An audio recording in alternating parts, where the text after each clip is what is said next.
सत्य बहुमत की राजनीति के अंदर पूरे देशवासी मतदाता हैं। पूरे देशवासी जो भी मतदाता हैं वो सभी मतदाता ही हैं। सारे नागरिक सबके सत्य बहुमत की राजनीति के अंदर एक समान है।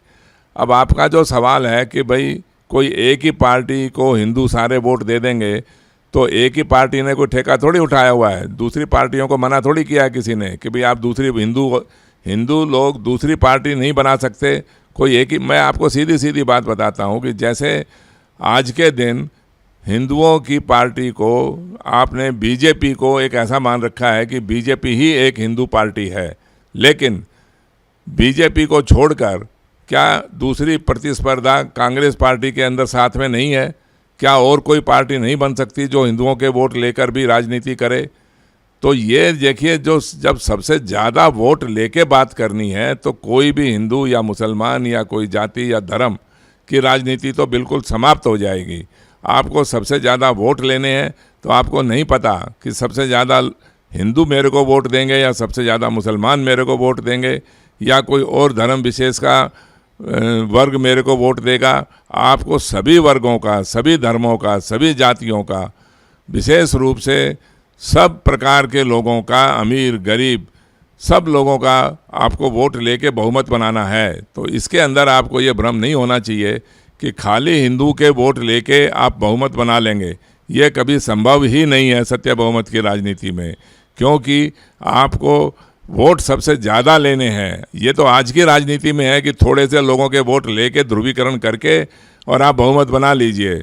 इसीलिए आज के दिन पिछले 75 सालों से मैं तो यही देख रहा हूँ कि जितने भी राजनीतिक दलों ने सरकारें बनाई, जो भी सत्ता में आए, वो बहुत थोड़े से लोग लेके, थोड़े से वोट लेके, थोड़े से मतदाताओं का वोट लेकर और उन्होंने सरकार बना ली।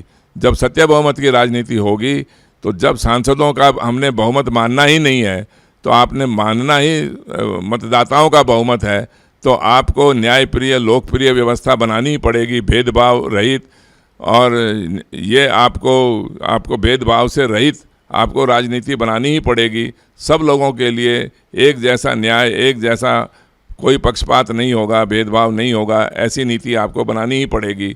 तभी आप बहुमत से सारे ज़्यादा मतदाताओं का वोट ले। बहुमत कहीं परिभाषित नहीं है, बहुमत का कोई स्पष्टीकरण नहीं है।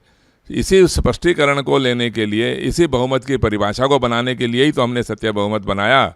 और जैसे ही सत्य बहुमत की सरकार बनेगी, वैसे ही हम सबसे पहला काम यही करेंगे कि बहुमत की परिभाषा को परिभाषित कर देंगे। बहुमत क्या चीज़ है इसको बता देंगे कि मतदाताओं के बहुमत से सरकार बनेगी।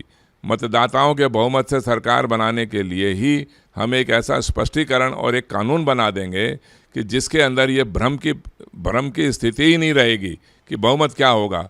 चुनाव से पहले भी आपको पता होगा कि बहुमत क्या है, और जैसे ही चुनाव हुआ उस समय भी आपको पता लग जाएगा तुरंत।